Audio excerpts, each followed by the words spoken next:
विवाह विधी केला नसल्यास हिंदू विवाह अवैध मानला जाऊ शकतो. हिंदू विवाह कायद्याच्या कलम 5 ते 8 मध्ये हिंदू विवाह आणि त्याबद्दल आवश्यक असणाऱ्या गोष्टी आणि त्याची नोंदणी याबद्दल तरतुदी केलेल्या आहेत.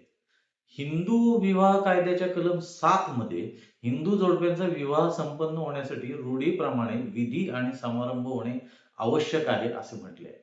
या कलमामध्ये पुढे असंही म्हटलं आहे की जेव्हा या विधींमध्ये सप्तपदीचा समावेश असेल तेव्हा सप्तपदीमधील 7वी आणि शेवटची फेरी झाल्यानंतरच हा विवाह संपन्न व बंधनकारक झाला असे मानले जाईल.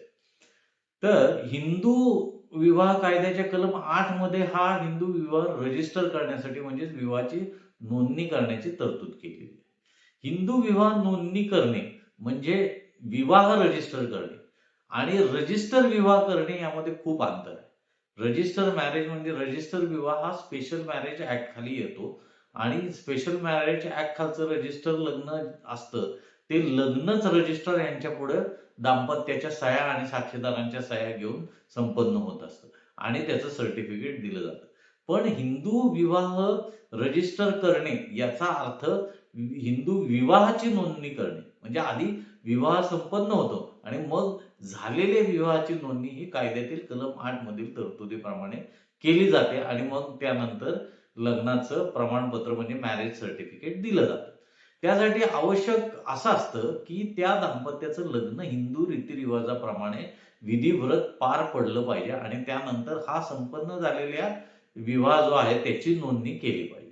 परंतु जर असा विवाह समारंभ प्रत्यक्षात घडलाच नाही, विधी घडले नाहीत आणि तरीही दाम्पत्याने जाऊन आपला विवाह झाला असल्याबाबतची नोंदणी केली आणि सर्टिफिकेट घेतलं तरी देखील तो विवाह झाला नाही किंवा विवाह अवैध आहे असेच मानले जाऊ शकते. की 2024 मध्ये जस्टिस बी.व्ही. नागरत्ना आणि जस्टिस ए.जी. मसिह यांच्या बेंचनी डॉली राणी विरुद्ध मनीष कुमार चंचल या याचिकेत निर्णय देताना असं म्हटलं आहे की हिंदू विवाह वैध ठरण्यासाठी हिंदू धर्मामध्ये दिलेल्या रीतीप्रमाणे विधी व समारंभ होणं आवश्यक आहे. तसे न केल्यास नोंदणी प्रमाणपत्र निरर्थक मानले जाईल.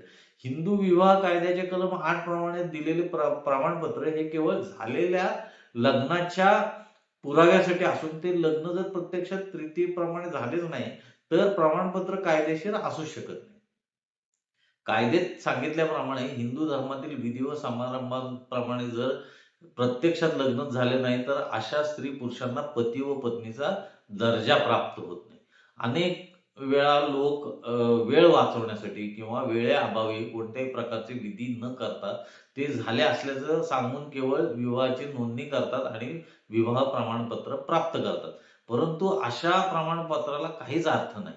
सर्वोच्च न्यायालयाने पुढं असं पण म्हणलेलं आहे की हिंदू धर्माप्रमाणे विवाह हा एक पवित्र संस्कार आहे आणि त्याला भारतीय संस्कृतीमध्ये अनन्यसाधारण असं महत्त्व आहे. लग्न हे केवळ जेवणखाण करण्यासाठी, नाचगाणे करण्यासाठी किंवा हुंडा देण्या-घेण्यासाठी नसून समाज घडवण्यासाठीचा तो एक पाया आहे आणि हिंदू धर्माप्रमाणे तो एक संस्कार आहे. विवाहाच्या रूढी व रीती या कटाक्षाने पाळल्या जाणं आवश्यक आहे आणि असे न केल्यास कोणताच विवाह वैध ठरू शकत नाही, तर तो अवैधच ठरला जाईल असं निरीक्षण माननीय सर्वोच्च न्यायालयाने नोंदवलेलं आहे. त्यामुळे नुसती विवाहाची नोंदणी करणं हे अत्यंत चुकीचं असून त्याच्या आधी रीतीप्रमाणे लग्न झालं नाही तर केलेली नोंदणी आणि त्यानुसार प्राप्त झालेलं सर्टिफिकेट याला काहीच अर्थ नाही. ते निरर्थकच असणार आहे किंवा अवैधच मानलं जाणार आहे.